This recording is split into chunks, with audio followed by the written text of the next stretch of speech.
অতি দর্পে হতা লঙ্কা। রাবণের সাথে মমতা বন্দ্যোপাধ্যায় রাজত্ব তুলনা করে অর্জুন সিংকে শুভেচ্ছা শহীদ বিকাশ বসুর স্ত্রীর। ভোটে জিতে সার্টিফিকেট নিয়ে রাতে প্রাক্তন বিধায়িকা মঞ্জু বসুর বাড়িতে অর্জুন সিং। তার দাবি তিনি কলঙ্ক মুক্ত হলেন। নোয়াপাড়া বিধানসভার বিজেপি প্রার্থী অর্জুন সিং সার্টিফিকেট নিয়ে সোজা মঞ্জু বসুর বাড়ি। সার্টিফিকেট নিয়ে তাকে নমস্কার করলেন, খেলেন মিষ্টি চা। একসময় সহযোদ্ধা, আর সেই সহযোদ্ধার খুনের দায়ে জেল খাটতে হয়েছিল এই অর্জুন সিংকে। 26 বছর পর সেই বিকাশ বসুর বাড়িতে পা রাখলেন অর্জুন সিং।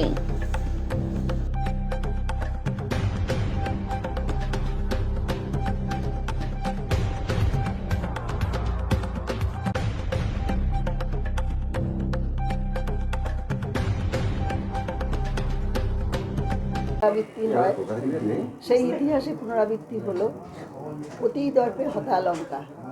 অতি দর্পে হতা লঙ্কা, এটা রাবণের ক্ষেত্রে হয়েছিল, বলা হয়েছিল, মনে আছে নিশ্চয়ই সবার। সেইটাই হলো অতি দর্পে আজকে বিজেপির এই পতন, সরি তৃণমূলের এই পতন। এই পতন যে কি পতন, একদম শিকড় থেকে উপড়ে গেল। এবং তার চেয়েও আরও একটা কারণ হয়েছে, আমার প্রতি যে অপমান, দুর্ব্যবহার, কুকুর ছাগলের মতো যে ব্যবহার, স্বয়ং নেত্রী যিনি করার মালিক যে দলের, সেইটা করার প্রতিবাদে নিঃশব্দে মানুষ, আজকে নোয়াপাড়ার মানুষ ঘুরে দাঁড়িয়েছে, এটার প্রতিবাদ জানিয়েছে। এটা কি বলতে যাচ্ছেন মমতা বন্দ্যোপাধ্যায় যে অতি দর্প, সেটা কি? হ্যাঁ, চূর্ণ হলো। কি চূর্ণ হলো? চূর্ণ হলো দর্প। আজকে সবই রাজ্য রাপাট চলে গেল, নিজে পর্যন্ত হেরে গেলেন। বিরোধী দলেও বসতে পারলেন না, নেত্রী হতে পারলেন না। কে আবার কে কে বলছে যে করেছে, আচ্ছা তো মমতা ব্যানার্জি আর কে, আমি আর নামটা উচ্চারণ করতে আমার ভালো লাগে না, ইচ্ছা করে না। কবে যোগদান করছেন? কে এটা কোনো কথা হয়েছিল নাকি তোমার সঙ্গে? এই আস্তিক, এরকম কথা কবে তোমার সঙ্গে হলো? আমি দলের থেকে নির্বাচন নিয়েছি, রাজনীতি আমি আর করবো না। যেসব মানুষদের সঙ্গে এতদিন ধরে 25টা বছর ধরে চলেছি, তাদের সঙ্গে একটা অটোমেটিক ভালোবাসার সম্পর্ক গড়ে উঠেছে। কারো আমি কাকিমা, কারো বৌদি, কারো ম্যাডাম, কারো জেঠিমা, তারা যে নিয়ে আসবে, এখনও প্রচুর ছেলেমেয়েরা রয়েছে এবং আরও সবাই আসেইনি, আরও আসবে। তারা যদি সেই সম্পর্ক রেখে রাজনীতির বাইরে আমি তাদের সঙ্গে থাকবো। এলাকার উন্নয়নের কথা কি আলোচনা করবেন? বিধায়ক তো আপনাকে বললেন যে না, এখনই সঙ্গে সঙ্গে আলোচনা, এখন অনেক দেরি আছে, এখন সবে তো বেরিয়ে এলেন, অনেক নিশ্চয়ই আলোচনা করবেন। আমি আশা করব যে আমার যেগুলো ইচ্ছা পূরণ বাকি ছিল সেগুলো আশা করব নিশ্চয়ই উনি করবেন। আজকের যিনি জয়ী হলেন, আজকে নোয়াপাড়ার যে বিজয়ী হয়েছেন আজকে এমএলএ, উনি তো আজকে শুধু নয়, নোয়াপাড়ায় নতুন এলেন। অনেকদিন থেকে ওনার রাজনৈতিক অভিজ্ঞতা অনেক আছে। আজকে যে জিতলেন উনি, হ্যাঁ,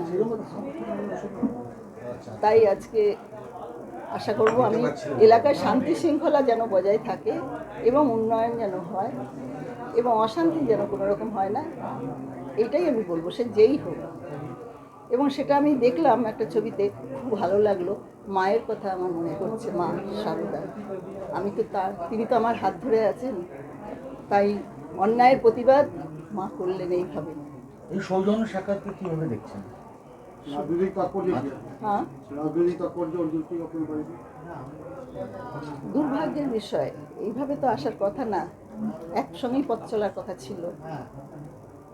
হয়তো ঈশ্বরের ইচ্ছা হয়নি, হয়তো আবার তার ইচ্ছা হয়েছে। আপনাকে মঞ্চ থেকে নামিয়ে দেওয়া হয়েছিল আজকে, সেটাই তো বললাম এতক্ষণ, যে অপমান, যে দুর্ব্যবহার করেছেন, যেটা একটা ওই চেয়ারে বসে করা সম্ভব নয়, মানে সাধারণ মানুষও করে না।